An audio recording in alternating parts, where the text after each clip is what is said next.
Official YouTube channel کو subscribe کریں اور بیل آئیکن کلک کریں۔ نحمده ونصلي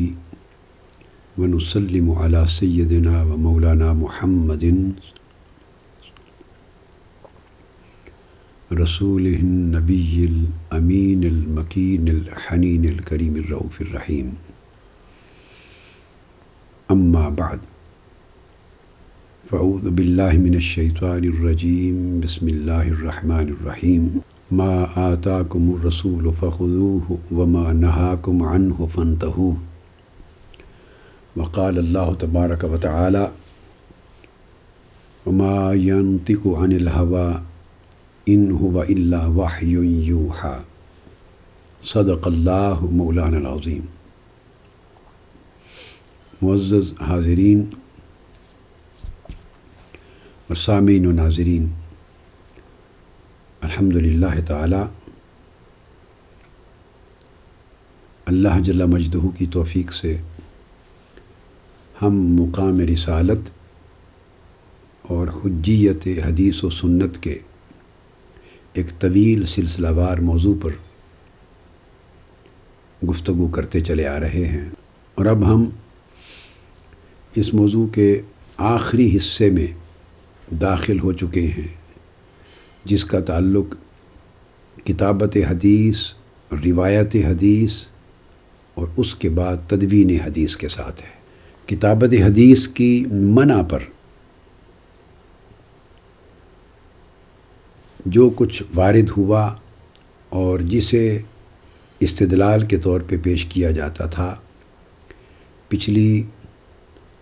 3-4 نشستوں پر ان کے اوپر مفصل گفتگو ہو چکی، اور اس کے بعد میں نے یہ عرض کیا، اور بہت سی احادیث صحیحہ جن میں سے بیشتر متفق علیہ وہ کوٹ کی، اور یہ واضح کیا کہ جن احادیث میں چند ایک احادیث میں، بہت 2-4 احادیث میں ایک خاص زمانے کے لیے حضور علیہ الصلوۃ والسلام نے سوائے قرآن مجید کے کسی اور شے کو نہ لکھنے کا حکم دیا اور کتابت سے منع فرمایا،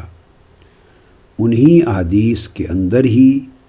آقا علیہ السلام نے ساتھ ہی اپنی ہر حدیث کو آگے روایت کرنے کا حکم فرمایا۔ اس پر ہم تفصیل سے گفتگو کر چکے ہیں پچھلی نشستوں میں، جس سے یہ بات اسٹیبلش ہو گئی کہ اگر کتابت حدیث سے منع کرنے کا مقصد معاذ اللہ لوگوں کو یہ میسج دینا ہوتا کہ حدیث و سنت نبوی صلی اللہ علیہ وآلہ وسلم قرآن مجید کی طرح حجت نہیں ہے، اتھارٹی نہیں ہے، تو کبھی بھی آقا علیہ الصلوۃ والسلام ساتھ ہی ساتھ روایت حدیث کا نہ حکم دیتے، نہ اس پر تاکید فرماتے، نہ اس کی فضیلت بیان کرتے۔ آقا علیہ الصلوۃ والسلام نے ہمیشہ ہر مجلس میں جہاں اس موضوع پر کوئی حدیث وارد ہوئی ہے، آپ نے حکم فرمایا صحابہ کرام کے کہ جو کچھ مجھ سے سنو، حتیٰ کہ ایک جملہ بھی سنو تو بلغوا انی ولو آیا، تو وہ آگے پہنچا دیا کرو۔ حتیٰ کہ بنی اسرائیل کی کوئی روایت بھی مجھ سے سنو تو حدثوا عن بنی اسرائیل، اس کو بھی روایت کیا کرو، ولا حرج۔ اور یہ متفق علیہ احادیث ہیں بخاری مسلم کی۔ اور پھر فرمایا جو شخص مجھ سے حدیث کو، ایک جملے کو بھی، میرے قول کو، معمولی سے ایک جملے کو بھی اگر سنتا ہے، اور کوئی ایک حدیث بھی سنتا ہے، اس کو یاد کرتا ہے، اس کو سمجھتا ہے، پھر من و ان اس کو آگے روایت کرتا ہے، جو موجود نہیں ہے ان تک پہنچاتا ہے، اور اس کو روایت میں اس کی صحت کا خیال کرتا ہے، امانت اور دیانت اور ثقافت کے ساتھ روایت کرتا ہے، کسی غلط بات کو شامل نہیں کرتا، تو آقا علیہ الصلوۃ والسلام نے اس پر اجر عطا فرمایا، ایمان کی ظاہری اور باطنی برکتوں کا وعدہ فرمایا، اور اس کی اہمیتوں کو اور حکمتوں کو واضح فرمایا، اہمیت اور حکمت کو۔ اور بہت سے صحابہ کرام نے اس عمل کو جاری رکھا، ہزارہ صحابہ نے مہاجرین و انصار میں سے آقا علیہ السلام کی بارگاہ اقدس سے احادیث لی، یاد کی، حفظ کی اور آگے روایت کی۔ پچھلی نشست میں ہم نے بطور خاص حضرت ابو ہریرہ رضی اللہ تعالیٰ عنہ سے مروی بہت سی احادیث صحیحہ جو بخاری اور مسلم کی متفق علیہ ہیں ان کو کوٹ کیا تھا، جس میں وہ بیان کرتے ہیں کہ میں نے آقا علیہ الصلوۃ والسلام کی بارگاہ میں عرض کیا کہ میں آپ سے بہت سی احادیث سنتا ہوں یا رسول اللہ صلی اللہ علیہ وسلم، میرا حافظہ کمزور ہے، مجھے نسیان کی تکلیف ہے، مجھے یاد نہیں رہتی، بھول جاتا ہوں۔ تو آپ نے فرمایا اپنی چادر بچھا دیں۔ اس میں آقا علیہ الصلوۃ والسلام نے اپنی مشت مبارک ہاتھ کے ذریعے اپنی خیرات عطا کی اور فرمایا اس چادر کو سمیٹ کو سینے سے لگا لے۔ میں نے چادر سمیٹ کے سینے سے لگا لی۔ اس دن کے بعد آج تک ایک کلمہ بھی جو آقا علیہ السلام کی حدیث اقدس کا، حدیث مبارک کا میں نے سنا، مجھے نہیں بھولا، ایک ایک کلمہ یاد رہا۔ یہ سبب بنا میری کثرت روایت حدیث کا۔ اس کے میں نے ان تمام احادیث کے بشمول اس کے بے شمار طرق بیان کیے، بے شمار اسانید بیان کی، جو مختلف ائمہ حدیث نے اپنے اپنے طریق سے مختلف رجال اور مختلف روات کے ذریعے، مختلف صحابہ، تابعین اور تبع تابعین کی اسانید کے ذریعے اپنی اپنی کتب میں روایت کی۔ آج ہم اسی موضوع پر، اور اس سے استدلال اور استشہاد یہ مقصود ہے کہ روایت حدیث پر اتنا تاکیدی حکم آقا علیہ السلام کا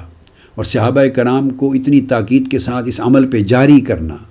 اور صحابہ کرام کا اس معمول کو پوری زندگی میں اپنا لینا اور عمر بھر جاری رکھنا،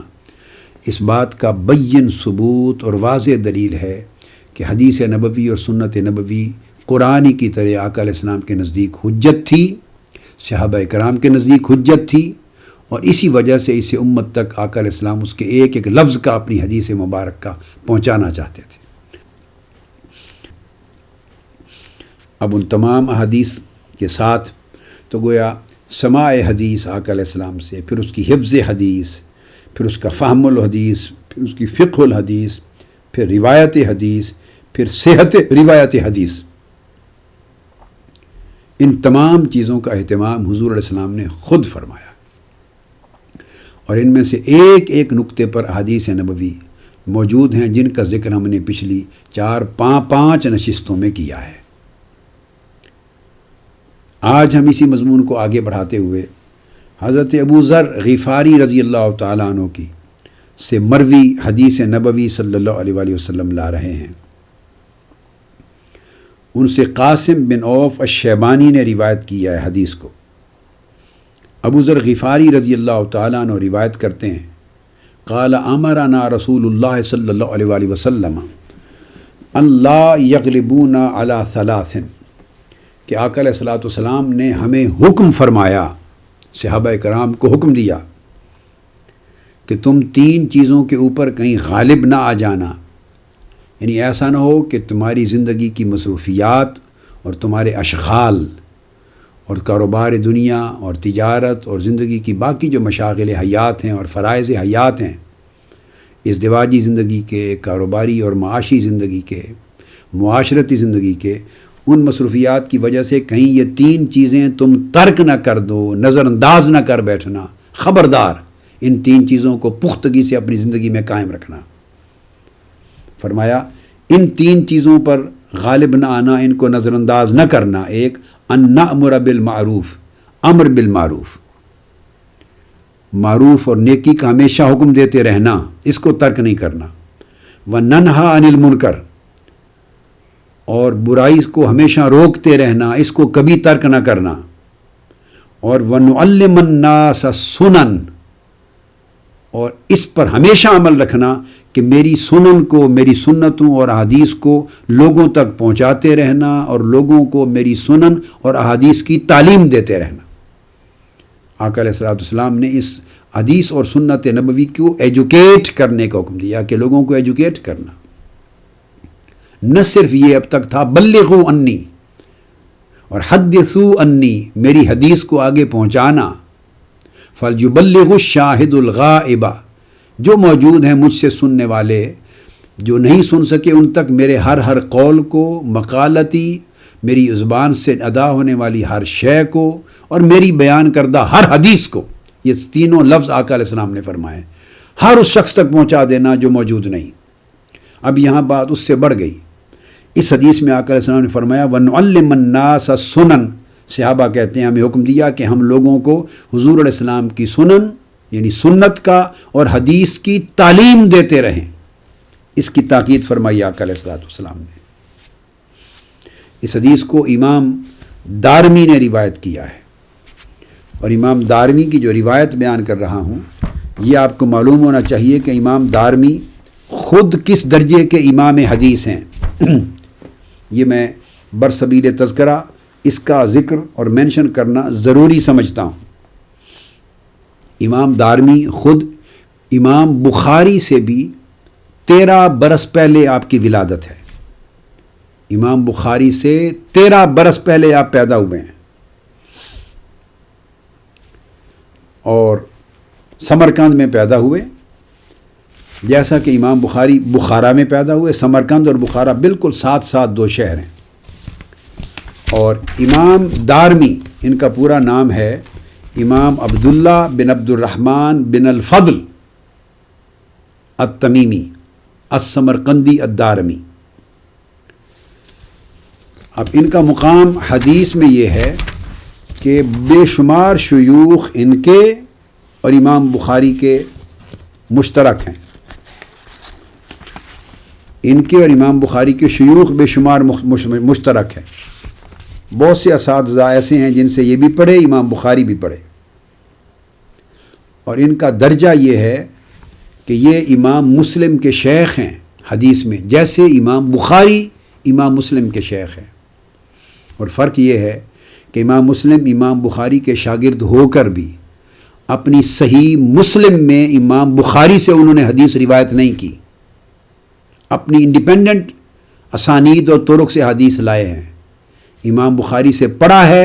مگر ان سے حدیث صحیح مسلم میں روایت نہیں کی، جب کہ امام مسلم نے امام دارمی سے پڑھا ہے، ان کے شاگرد ہیں، اور اپنی صحیح مسلم میں ان سے احادیث روایت کی ہیں، ان کے نام سے بے شمار احادیث روایت کی ہیں۔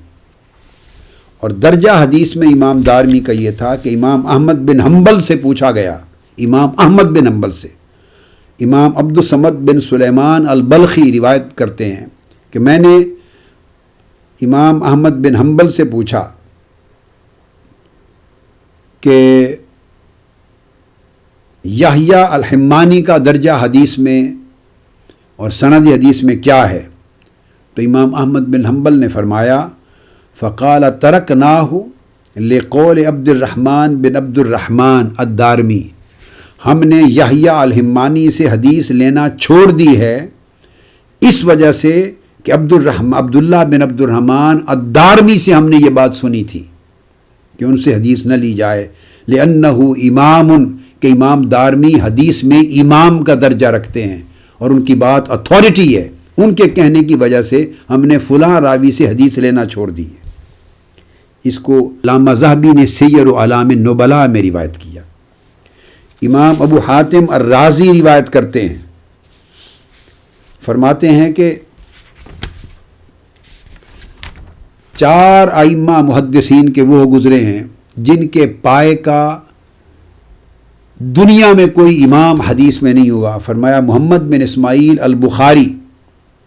جو لوگ عراق میں داخل ہوئے ائمہ حدیث میں سے، ان میں سب سے بڑا نام حدیث میں محمد بن اسماعیل البخاری کا ہے۔ یہ امام بخاری کی بات کرتے ہیں،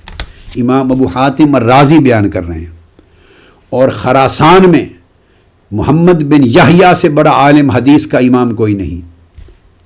اور محمد بن اسلم یہ جو راوی حدیث ہیں ان سے زیادہ متقی ورع میں زہد میں کوئی نہیں، اور امام عبداللہ بن عبد الرحمن الدارمی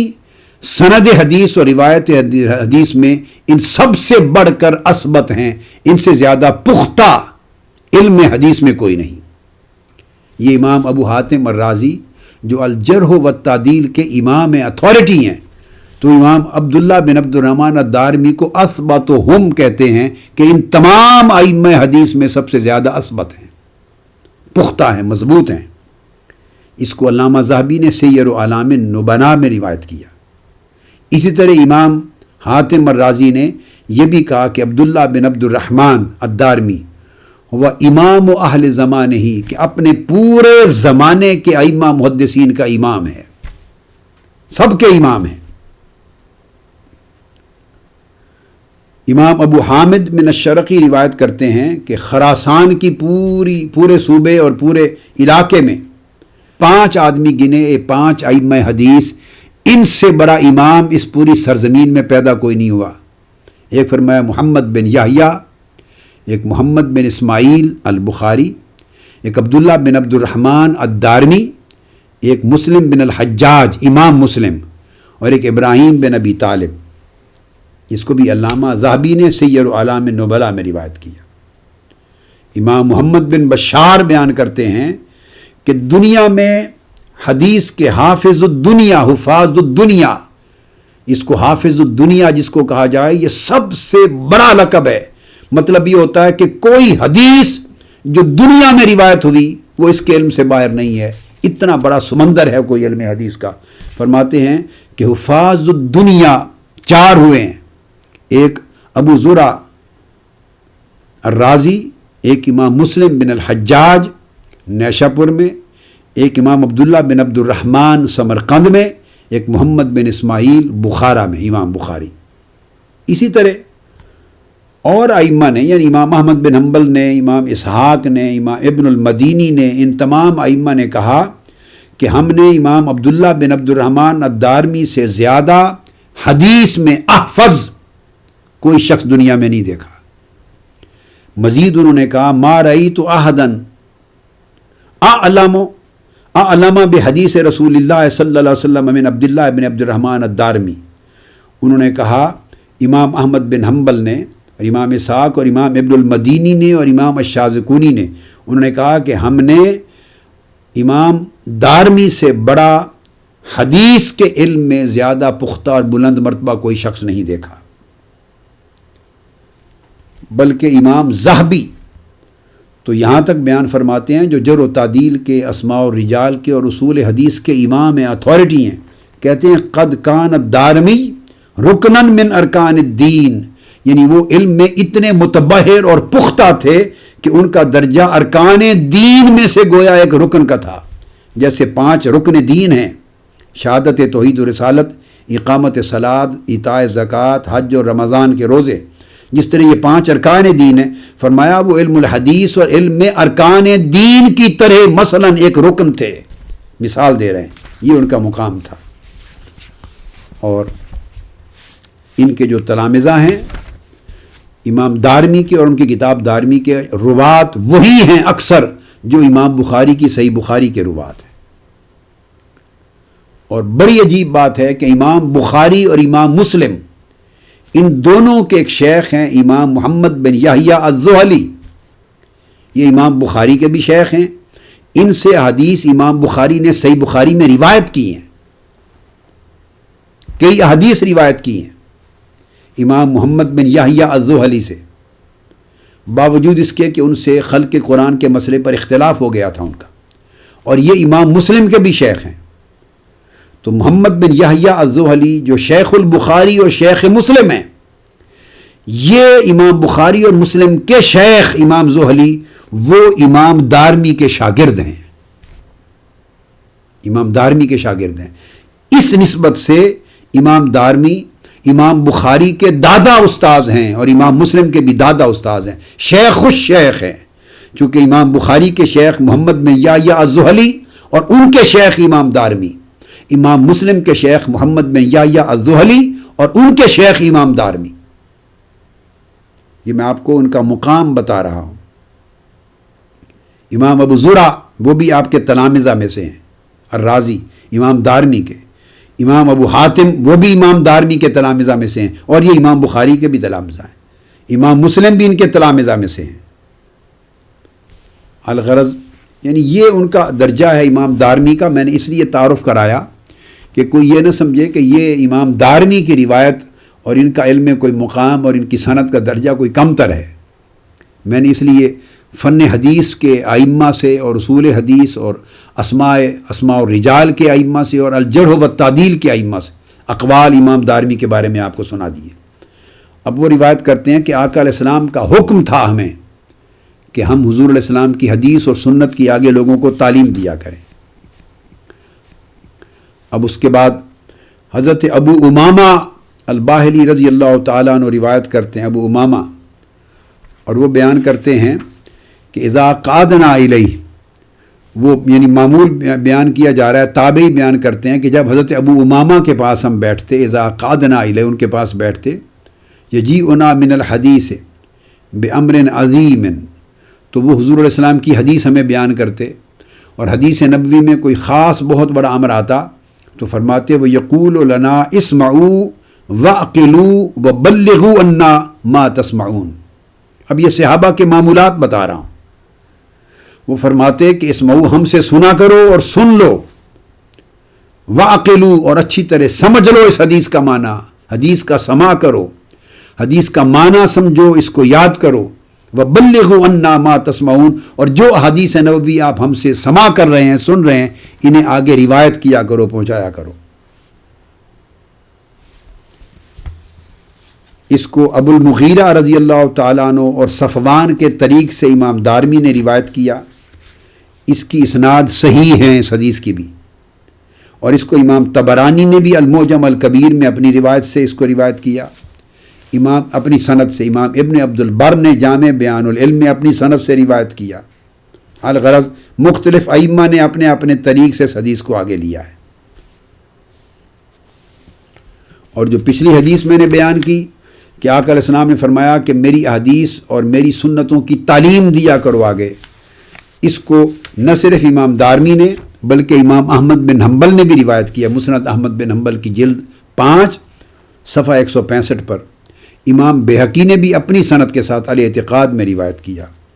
اور دیگر ائمہ نے اپنی اپنی سند اور اپنے اپنے طرق کے ساتھ اس کو لیا۔ اب اسی طرح حضرت اکرمہ التابعی رضی اللہ تعالیٰ عنہ روایت کرتے ہیں، اب میں صحابہ کرام کے آثار بیان کر رہا ہوں احادیث نبوی کے ساتھ ساتھ، وہ آقا علیہ السلام کے احکام تھے، اب آگے صحابہ کرام کے اپنے اعمال معمول کیا تھے، اس حکم کی بجاوری کا عالم کیا تھا، اور حدیث کی حجیت پر ان کا ایمان اور روایت حدیث کا اہتمام کیا تھا۔ تو اکرمہ التابعی رضی اللہ تعالیٰ عنہ روایت کرتے ہیں کہ کان ابن عباس، عبداللہ ابن عباس رضی اللہ تعالیٰ عنہ کا معمول کیا تھا، یعلمنی القرآن والسنن، میں اکیلا بھی ان کے پاس بیٹھا ہوتا تو مجھے قرآن مجید تفسیر کے ساتھ اور آقا علیہ السلام کی حدیث و سنت تفسیر کے ساتھ اس کی تعلیم دیتے، مجھے پڑھاتے تھے۔ وہ قرآن مجید کی تفسیر اور حدیث نبوی کا درس دیتے، پڑھاتے تھے اپنے طلباء کو۔ جلیل القدر تابعی اکرمہ روایت کرتے ہیں، اور اس کی پوری سند حدیث کی بھی اسناد صحیح ہے، جو کہ ابو النعمان محمد بن فضل کے طریق سے روایت ہوئی، اور انہوں نے پھر آگے یحییٰ بن یحییٰ کے طریق سے آگے روایت ہوئی۔ پھر اس کو خطیب بغدادی نے بھی الفقیہ والمتفقہ میں اپنی طریق کے ساتھ اس کو روایت کیا ہے۔ یہ عبداللہ ابن عباس رضی اللہ تعالیٰ عنہ کا معمول تھا۔ پھر حضرت ابو موسیٰ اشعری رضی اللہ تعالیٰ عنہ وہ روایت کرتے ہیں، اور ان کے بارے میں ہے کہ انہ قال حین قادم البصرہ تھا، جب ابو موسیٰ اشعری رضی اللہ تعالیٰ عنہ کو سیدنا فاروق اعظم رضی اللہ تعالیٰ عنہ نے بصرہ میں متعین کیا، اور آپ نے بصرہ کا گورنر بنا کر اور بصرہ کا جج بنا کر بھیجا، تو جب آپ بصرہ پہنچے تو آپ نے فرمایا، حضرت ابو موسیٰ اشعری رضی اللہ تعالیٰ عنہ نے لوگوں کو خطاب کیا، فرمایا بعثنی الیکم عمر بن الخطاب رضوان اللہ علیہ، لوگوں مجھے تمہاری طرف تمہارا امیر بنا کر عمر الفاروق، فاروق اعظم سیدنا عمر بن الخطاب رضی اللہ تعالیٰ عنہ نے بھیجا ہے، تو میں ان کا نمائندہ بن کر امیر بصرہ ہو کے آیا ہوں، اور مجھے انہوں نے حکم دیا ہے کہ اعلمکم کتاب ربکم و سنتکم، کہ مجھے حکم دیا ہے کہ میں تمہیں تمہارے رب کی کتاب قرآن کی تعلیم دوں اور حضور علیہ الصلوۃ والسلام کی حدیث و سنت کی تعلیم دوں،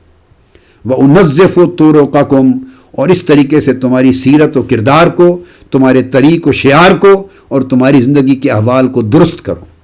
صاف کروں، ستھرا کروں۔ اب اس حدیث کو امام دارمی نے بھی روایت کیا، اس کو امام ابو یعلا الموصلی نے بھی اپنی مسند میں روایت کیا، اور اسی حدیث کو امام ابن ابی شیبہ نے بھی روایت کیا، مصنف ابن ابی شیبہ میں جلد 8 صفحہ 670 اور حدیث کا نمبر 5974 ہے. اور یاد رہے کہ امام ابن ابی شیبہ یہ بھی امام مسلم کے شیوخ میں ہیں اور امام بخاری کے شیوخ میں ہیں. امام بخاری اور امام مسلم دونوں کے شیخ ہیں امام ابو بکر ابن ابی شیبہ. اب شیخ البخاری اور شیخ مسلم وہ اپنے طریق کے ساتھ روایت کرتے ہیں، طریق حشیم کے ساتھ. انہوں نے اس کو حضرت منصور سے روایت کیا، انہوں نے حضرت محمد ابن سیری امام ابن سیری سے روایت کیا. یہ پوری کی پوری امام سیری سے. اس طرح اسی حدیث کو دیگر ائمہ حدیث نے اپنے اپنی اسانید کے ساتھ آگے کوٹ کیا ہے. پھر آقا علیہ السلام کی حدیث کو اتنا حجت سمجھتے صحابہ کرام فرمان نبوی صلی اللہ علیہ وسلم کے تحت کہ اس کی طلب میں وہ اتنے حریص تھے کہ سینکڑوں میلوں کا سفر کرتے. ایک ایک حدیث نبوی کسی کے پاس ہوتی تو اس کی روایت لینے کے لیے کسی ایک حدیث کی خبر مل جاتی. جب آقا علیہ السلام کا وصال ہو گیا تھا ہر ایک کے پاس کل حدیث کا ذخیرہ تو نہیں تھا نا، اس کے پاس جتنی حدیث اس نے سنی وہ ذخیرہ تھا. پھر اس کے بعد وہ پوری عمر اس تلاش میں رہتے اور ان کی زندگی احادیث نبوی کی تلاش کے سفر میں گزرتی. طلب حدیث میں الرحلہ یہ فن حدیث کی اصطلاح ہے. سفر کرتے طلب حدیث میں اور زیادہ سے زیادہ اپنے آپ کو رچ کرتے حدیث کے نالج میں، حتیٰ کہ ایک ایک حدیث کے لیے بھی سینکڑوں میلوں کا سفر کر کے دوسرے اس زمانے میں ملکوں اور شہروں میں جانا پڑتا تو وہ جاتے. ان کے یہ اور ہر صحابی کا یہ معمول تھا. اب آپ بتائیے کہ یہ عمل کیا ظاہر کرتا ہے؟ حدیث اور سنت نبوی کی حجیت کو ظاہر کرتا ہے یا نہیں؟ اور امت کے اوپر اس کی افادیت کو ظاہر کرتا ہے یا نہیں؟ اور قرآن مجید کی طرح اس حدیث کے طلب کرنے، اس کو سماع کرنے، اس کی روایت کرنے اور اس پر عمل کرنے، اس کو قرآن مجید کی طرح صحابہ کرام کی طبیعتوں میں اس کا حرص، اس کی رغبت اور اس کی تاکید پر دلالت کرتا ہے کہ یہ نہیں عمل. چنانچہ ابو قلابہ رضی اللہ تعالیٰ عنہ روایت کرتے ہیں، فرماتے ہیں لقد اقمت بالمدینہ ثلاثا ما لی حاجت الا وقد فرغت منہا. فرمایا کہ میں کسی کام سے مدینہ طیبہ میں آیا تھا اور میرا کام ختم ہو گیا. اب کوئی کام اس کے بعد نہ رہا، لیکن اس کے بعد میں 3 دن آقا علیہ السلام کی بارگاہ کی حاضری آف کورس وہ تو ہوئی، مگر علاوہ اس کے 3 دن صرف ایک حدیث لینے کے لیے رہا. حدیث لینے کے لیے 3 دن قیام کیا. اور وہ کیا فرماتے ہیں کہ مجھے خبر ملی الا ان رجلا كانوا يتوقعونه كان يروي حديثا کہ صحابہ کرام میں سے ایک صحابی مدینہ پاک آنے والے تھے. یہ تابعین کا عمل تھا کہ وہ آنے والے تھے اور یہ صحابہ کا صغار صحابہ کا عمل تھا جن کے پاس وہ حدیث نہ تھی. اب کبار صحابہ میں سے کوئی آنے والا ہے اور ان کے پاس آقا علیہ السلام کی حدیث ہیں. میں صرف ان سے حدیث کا سماع کرنے اور حدیث کو لینے کے لیے 3 دن انتظار میں بیٹھا رہا. فَأَقَمْتُ حَتَّى قَادِمَ فَسَأَلْتُهُ 3 دن رہا حتیٰ کہ وہ صحابی تشریف لے آئے اور میں نے ان سے آقا علیہ السلام کی حدیث کا سماع کیا. اب یہ حدیث صحیح سند کے ساتھ مروی ہے. اس کو بھی امام دارمی نے روایت کیا اپنی سند کے ساتھ، اور امام ابو قلابہ جو ہیں یہ عبداللہ بن زید ہیں ان کا نام. امام رام ہرمزی نے اس کو المحدث الفاصل میں روایت کیا. خطیب بغدادی نے اس کو الرحلہ فی طلب الحدیث میں روایت کیا اور الجامع میں روایت کیا حماد بن زید کے طریق کے ساتھ. اور اسی طرح ولید بن جابر کے طریق کے ساتھ حضرت جابر بن عبداللہ رضی اللہ تعالیٰ عنہ سے بھی روایت کیا. اسی طرح آگے حدیث ہے جس کو حکم بن مبارک سے امام دارمی نے روایت کیا ہے، اور وہ فرماتے ہیں کہ سمعت بسر بن عبید اللہ، یعنی عبد الرحمن بن یزید بن جابر روایت کرتے ہیں. عبد الرحمن بن یزید بن جابر کہتے ہیں کہ میں نے بسر بن عبید اللہ سے سنا یقول ان کنت لارکب الی المصر من الامصار فی الحدیث الواحد لاسمعہ. انہوں نے کہا کہ ایک شہر سے دور دراز سینکڑوں میلوں کے سفر پر اگر دوسرے شہر بھی میں سفر کرنا ہوتا، صرف الحدیث الواحد ایک حدیث لینے کے لیے کہ میں اس حدیث کا کسی صحابی سے براہ راست سماع کر سکوں تو میں سینکڑوں میلوں کا سفر کر کے شہر در شہر الرحلہ فی الحدیث کیا کرتا، سفر کر کے حدیث لیتے تھے۔ یہ ہر صحابی کا الگ الگ معمول اور ہر تابعی کا صحابہ سے لینے کا الگ الگ معمول۔ صغار صحابہ کبار تابعین سے لینے جاتے اور تابعین پھر صحابہ سے لینے کے لیے جاتے اور سینکڑوں میلوں کا سفر کرتے۔ اب یہ حدیث بھی اس کو جہاں امام دارمی نے روایت کیا ہے وہاں امام وصفی نے المعرفت و تاریخ میں روایت کیا ہے جلد 3 صفحہ 386 پر۔ اس کو امام خطیب نے الرحلہ فی طلب الحدیث میں روایت کیا، خطیب بغدادی نے۔ اس کو امام ابن عبد البر نے جامع بیان العلم میں روایت کیا الولید بن مسلم کی روایت سے کے طریق سے۔ اسی طرح ابو العالیہ التابعی رضی اللہ تعالیٰ عنہ جو بہت سارے جلیل القدر صحابہ کرام کے شاگرد ہیں بشمول عبداللہ ابن عباس رضی اللہ تعالیٰ عنہ کے، ابو العالیہ امام حسن بصری یہ ایک اقران ہیں، جلیل القدر صحابہ سے، کثیر صحابہ سے انہوں نے علم لیا۔ حضرت ابو العالیہ روایت فرماتے ہیں کہ ان کننا نسمع الروایۃ بالبصرہ ان اصحاب رسول اللہ صلی اللہ تعالی علیہ وآلہ وسلم، کہ اگر ہم بصرہ میں تھے اور ہوتے بصرہ میں اور وہاں ہم کسی تابعی سے اپنے ساتھی سے کوئی روایت لیتے یا کسی صحابی سے روایت سنتے مگر اس نے آقا علیہ السلام کی حدیث کسی اور صحابی کی سند سے روایت کی ہوتی، یا تابعی سے سنتے کہ اس نے فلاں صحابی سے یہ حدیث نبوی سنی اور وہ مدینہ طیبہ میں ہے، تو جب ہمیں یہ روایت آقا علیہ السلام کی حدیث کی پہنچتی تو ہمارے اندر براہ راست عالی سند کے ساتھ حدیث نبوی کو طویل سفر کر کے جا کے لینا، اس کی طلب کا یہ عالم تھا۔ فلم نرد حتی رکبنا الی المدینہ فسمعناها من افواہہم، ہم بصرہ سے مدینہ کا سفر کرتے صرف حدیث نبوی کو طلب کرنے کے لیے براہ راست صحابی کے منہ سے سن کر، تاکہ ہمیں حدیث نبوی کا سماع براہ راست اس صحابی سے جس نے براہ راست آقا علیہ السلام سے سنا ہے ہم اس سے حدیث کا سماعت کر سکیں۔ یہ حدیث بھی اسناد صحیح کے ساتھ آئی ہے اور مختلف ائمہ نے اپنے اپنے طریق سے اس کی سند کو صحیح کہا ہے، جس میں امام دارمی تو شامل ہی ہیں، علاوہ اس کے خطیب بغدادی بھی نے روایت کیا، امام ابو زرع الرازی نے بھی اس کو روایت کیا، امام ابن عبد البر نے بھی روایت کیا ہے، اور تمام نے کہا ھذا اسناد صحیح، ہر ایک نے جس سند سے روایت کیا کہا اس کی اسناد صحیح ہے۔ پھر حضرت عبداللہ ابن عباس رضی اللہ تعالیٰ عنہ آقا علیہ السلام کے جلیل القدر صحابی، جن کو آقا علیہ السلام نے اور جبرائیل امین نے ترجمان القرآن کا لقب دیا اور اس امت کا سب سے بڑا عالم کہا،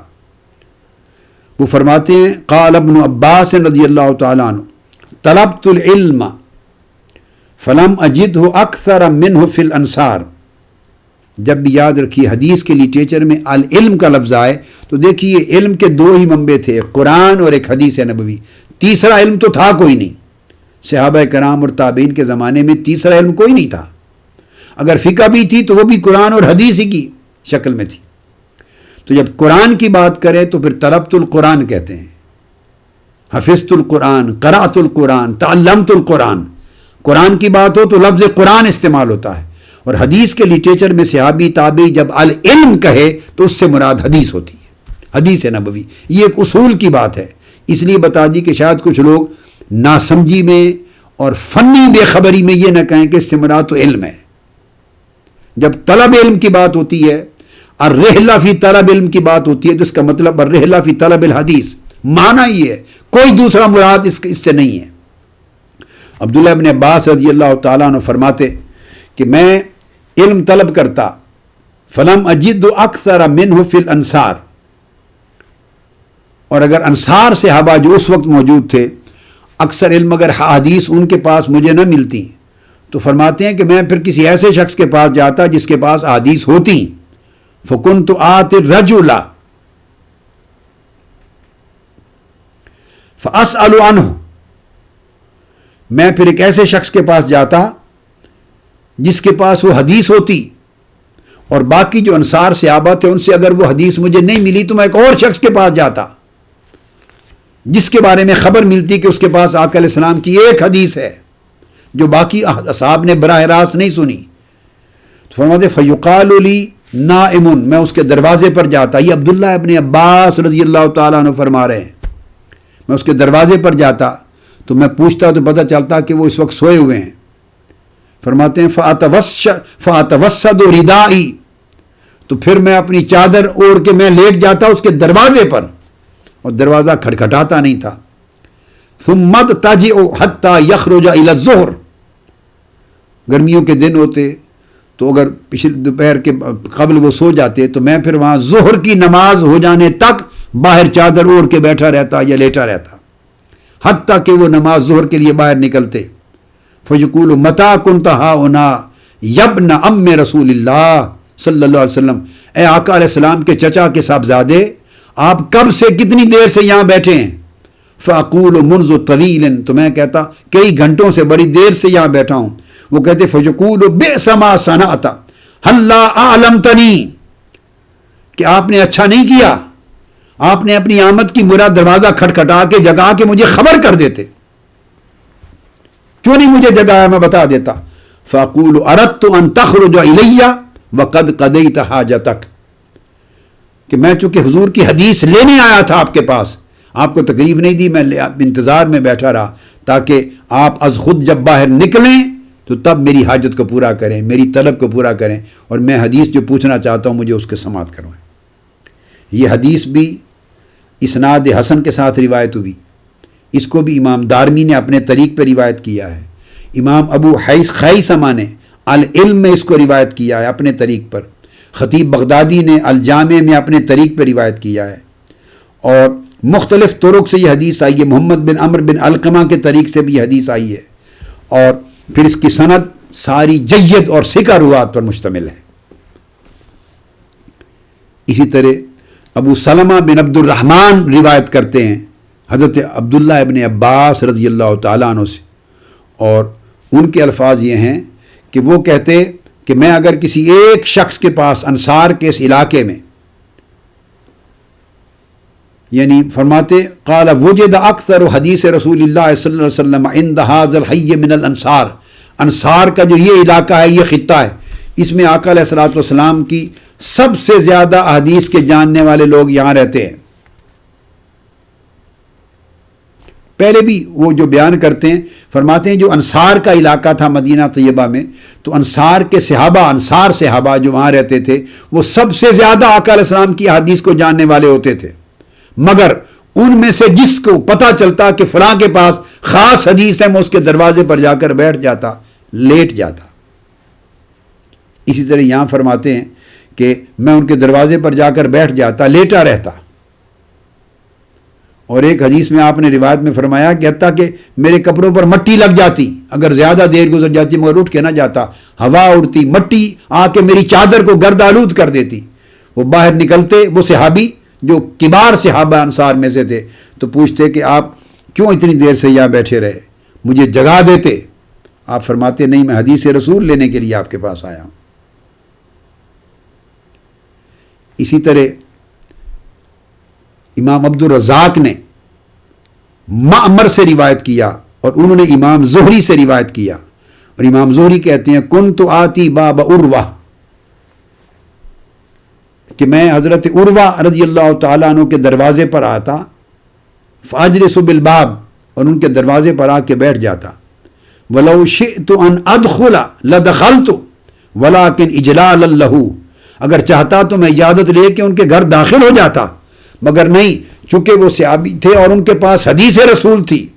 اور میں حدیث رسول لینے کے لیے گیا تھا، ان کی عزت اور تعظیم اور تکریم اور اجلال کی وجہ سے دروازے پر سائل بن کے بیٹھا رہتا گھنٹوں تک۔ جب وہ صحابی نکلتا تو پھر میں حاجت پیش کرتا کہ میں آقا علیہ السلام کی حدیث لینے آیا، پھر وہ حدیث کی روایت سناتے۔ یہ حرص تھا، یہ طلب حدیث کی شدت تھی، یہ پیاس تھی،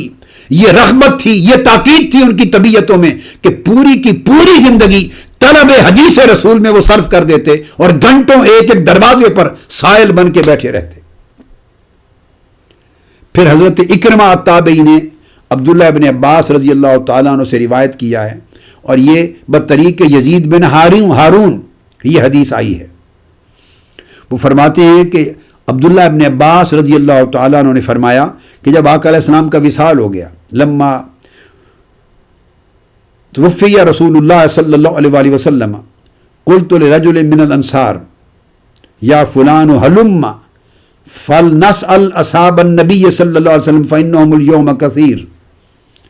چونکہ عبداللہ ابن عباس رضی اللہ تعالیٰ عنہ 9 عمر تھے جب آقا علیہ السلام کا وصال ہوا، ان کی عمر تھوڑی تھی، جتنی حدیث 9 عمری تک انہوں نے سنی، براہ راست سنی،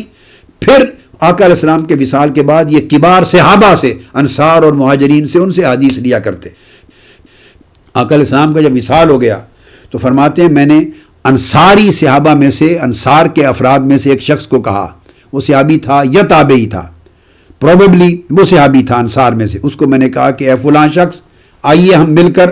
آقا علیہ السلام کے ان کبار صحابہ کے پاس جائیں، بڑے صحابہ کے پاس جائیں، فإنہم اليوم کثیر، آج کثرت کے ساتھ آقا علیہ السلام کے کبار صحابہ زندہ ہیں جنہوں نے ہم سے زیادہ زمانہ اور زیادہ طویل مدت پہ مشتمل صحبت آقا علیہ السلام کی بارگاہ میں پائی ہے، اور حضور کی احادیث سنی ہے اور تربیت پائی ہے اور علم حدیث آقا سے لیا ہے، آج وہ زندہ ہیں کثیر تعداد میں، کل نہیں رہیں گے۔ تو میں اپنے احباب کو کہتا دوستو چلو ہم جہاں تک ہو سکتا ہے آقا کی حدیث کو لے لیں۔ فقال وا عجبا لک یا ابن عباس، تو وہ شخص مجھے کہتے کہ اے عبداللہ ابن عباس کتنی عجیب بات ہے، اتر الناس یحتاجون الیک، کیا آپ نہیں دیکھتے کہ لوگ تمہارے محتاج ہیں؟ آپ آقا علیہ السلام کے امزاد ہیں، آقا علیہ السلام کے چچا کے صاحبزادے ہیں، یعنی حضرت عباس بن عبد المطلب جو آقا علیہ السلام کے چچا، ان کے بیٹے ہیں، رشتے میں کزن ہیں، آپ اہل بیت رسول میں سے ہیں اور آقا علیہ السلام سے براہ راست لیتے رہے ہیں، لوگ آپ کے پاس چل کر آتے ہیں، ایک حضور کے صحابی ہیں اور ایک آقا علیہ السلام کے چچا زاد ہیں، اہل بیت میں سے ہیں، لوگ آپ کے محتاج ہیں، آپ کے پاس چل کر آتے ہیں۔ وفی الناس من اصحاب النبی یہ منترا، فرمایا کہ پھر اصحاب رسول میں سے کون لوگ ہیں جن کے پاس آپ جانا چاہتے ہیں؟ فتارہ کا ذالک واقبلت علی المسئلہ، یہ بات کہہ کر وہ دوسرے آدمی حیران ہوتے کہ ہم تو آپ کے محتاج ہیں، آپ سے حدیث لیتے ہیں، لیکن اقبلت علی المسئلہ، لیکن میں اس مسئلے کے لیے حدیث کو طلب کرنے کے لیے آگے چلا جاتا۔ فإن كان ليبلغني الحديث عن الرجل فآتيه وهو قائل، اگر وہ شخص مجھے مل جاتا، اس جگہ تک پہنچتا اور حدیث لینے کے لیے، وہ حدیث جو ہے لیبلغنی الحدیث عن الرجل، کسی ایک شخص، ایک صحابی سے کوئی حدیث مجھے پہنچی ہوتی، ایک صحابی سے حدیث پہنچی ہوتی، مجھے خبر ہو جاتی کہ فلاں صحابی کے پاس حدیث ہے اور وہ اس حدیث کو روایت کرنے والا ہے، وہ قائل فاتوسد ردائی علی بابہ، میں اس کے دروازے کے سامنے چادر اپنے اوپر اوڑھ کر بچھا کے بڑا بیٹھ جاتا، فتصفر الریح علی وجہی التراب، اور ہوا چلتی رہتی اور مٹی اڑ کے میرے چہرے پہ پڑتی رہتی، فیخرج فیرانی، حتیٰ کہ وہ اپنے ٹائم پر وہ صحابی باہر نکلتا، مجھے دیکھتا، فیقول یبن ام رسول اللہ، یبن ام رسول اللہ، اے آقا علیہ السلام کے چچا کے بیٹے، حضرت عباس کے بیٹے، ما جاء بک، کس لیے آپ میرے پاس آئے ہیں؟ الا ارسلت الی فآتیک، آپ مجھے پیغام بھیج دیتے، آپ اہل بیت رسول ہیں، میں خود چل کے آپ کے دروازے پر آ جاتا، آپ کے گھر آ جاتا۔ فاقول لا انا حق ان آتیک فاسألہ عن الحدیث، میں کہتا نہیں، چونکہ میں حدیث رسول آپ سے لینے کے لیے آیا ہوں، میری حاجت تھی، سو میرا حق تھا کہ آپ کے پاس آؤں، آپ کو کیوں بلا بھیجتا؟ فاسألہ عن الحدیث، پھر میں آقا علیہ السلام کی حدیث کا ان سے سوال کرتا، پھر حضور کی حدیث ان سے لیتا۔ اسی طرح عبداللہ بن بریدہ رضی اللہ تعالیٰ عنہ وہ روایت کرتے ہیں، اور یہ جو حدیث ہے پوری جس کو میں نے روایت کیا، اس کی بھی اسناد صحیح ہے، امام دارمی نے بھی روایت کیا اپنی سنن میں، اس کو امام حاکم نے المستدرک میں روایت کیا، اس کو خطیب بغدادی نے الجامع لاخلاق الراوی و آداب السامع میں روایت کیا،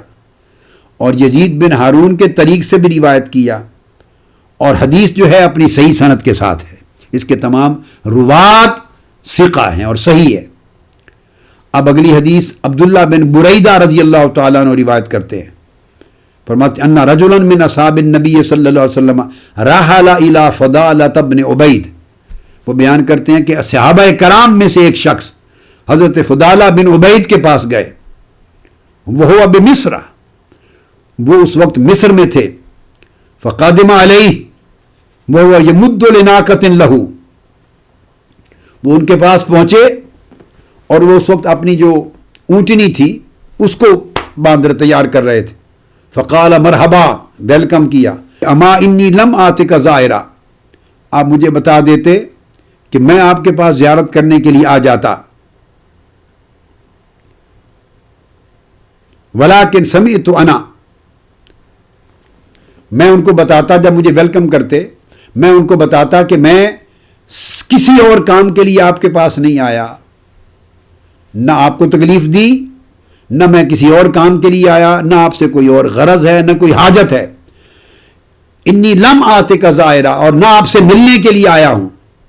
میرے آپ کے پاس آنے کا سبب اور حاجت فقط ایک ہے، ولیکن سمعت انا، میں نے یہ بات سنی ہے کہ آپ کے پاس حدیث ہے، انت حدیثا من رسول اللہ صلی اللہ علیہ وآلہ وسلم رجوت ان یکون عندک منہ علم، میں نے سنا ہے کہ آپ کے پاس رسول پاک صلی اللہ علیہ وسلم کی حدیث ہے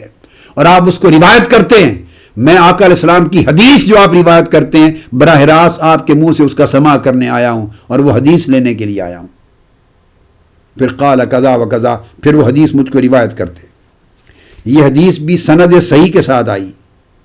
اور اس کو امام بخاری کے شیخ امام حمیدی نے اپنی مسند میں اپنی روایت کے ساتھ روایت کیا،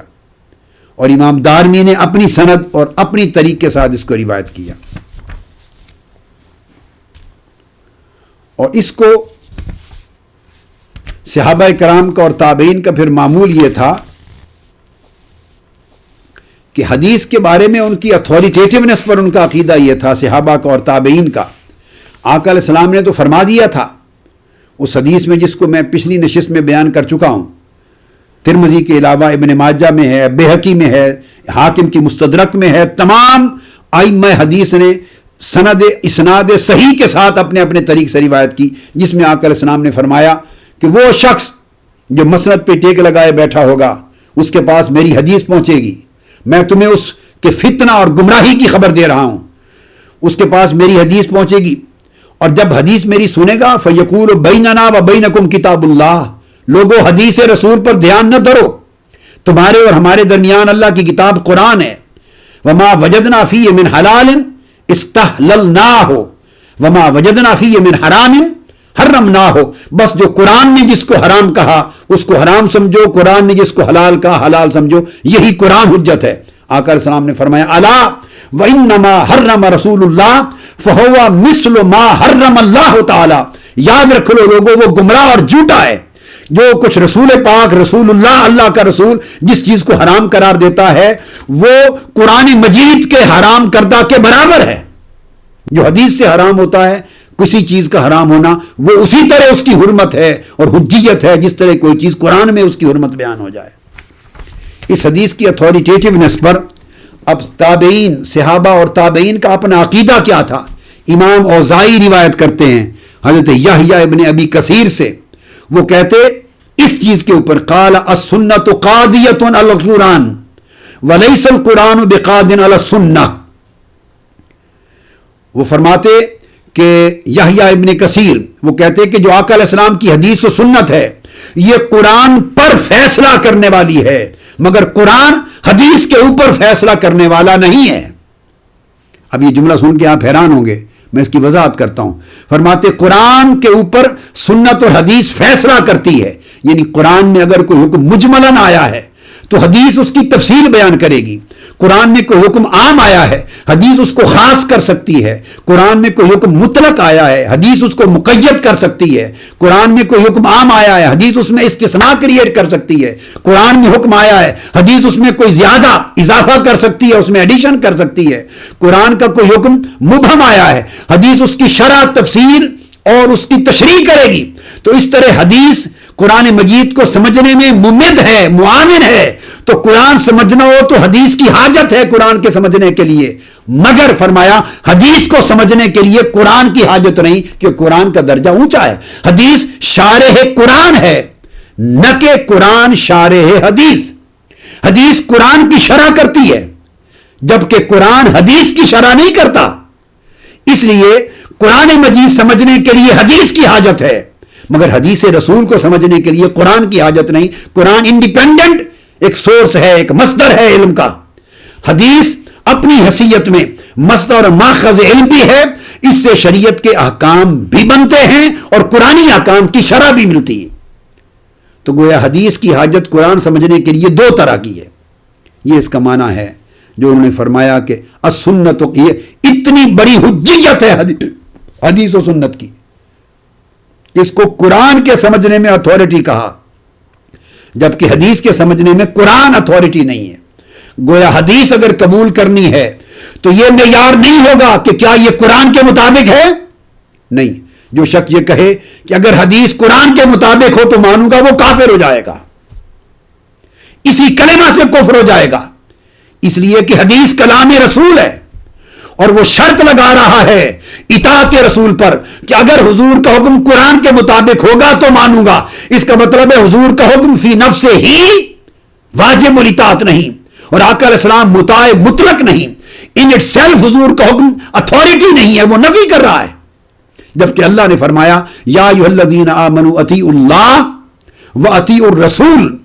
وَأُولِي الْأَمْرِ مِنْكُمْ. اللہ کی اطاعت کرو، اللہ کا حکم مانو،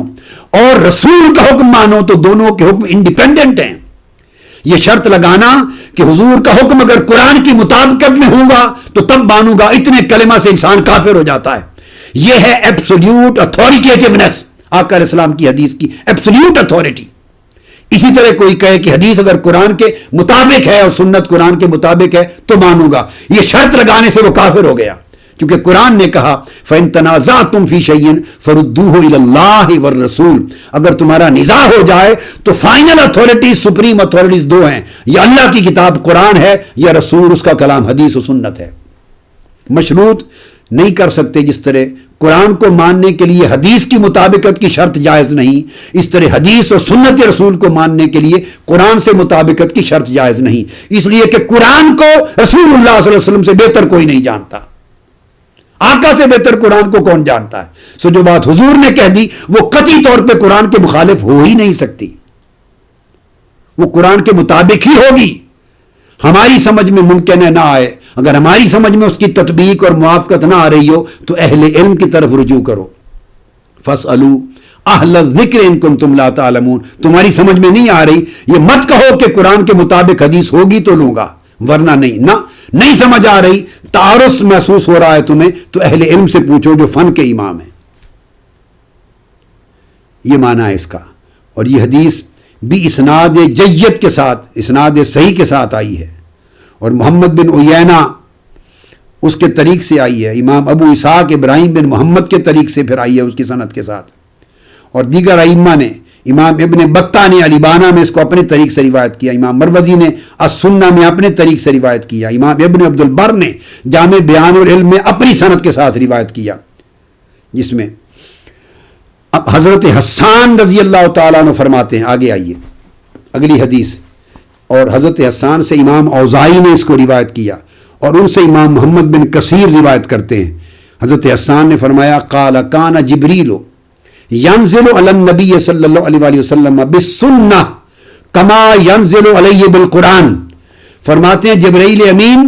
آقا علیہ السلام پر سنت لے کر، حدیث لے کر اور سنت لے کر اسی طرح اترتے تھے، آیا کرتے، نازل ہوتے تھے جس طرح آقا علیہ السلام پر قرآن لے کے نازل ہوتے. اب فرق یہ ہوتا کہ جب قرآن لے کے اترتے تو الفاظ بھی اللہ کے ہوتے اور معنی بھی اللہ کے ہوتے، دونوں چیزیں اللہ کی منزل ہوتی، منزل من اللہ. جب حدیث اور سنت لے کے نازل ہوتے تو اللہ کا پیغام لے کے آتے، معنی اور مراد لے کے آتے، مفہوم اور منشا لے کے آتے، الفاظ آقا علیہ السلام کے اپنے ہوتے. مگر فرماتے ہیں کہ جبرائیل امین حدیث لے کر بھی نازل ہوتے تھے اور سنت لے کر جیسے قرآن کے لیے نازل ہوتے.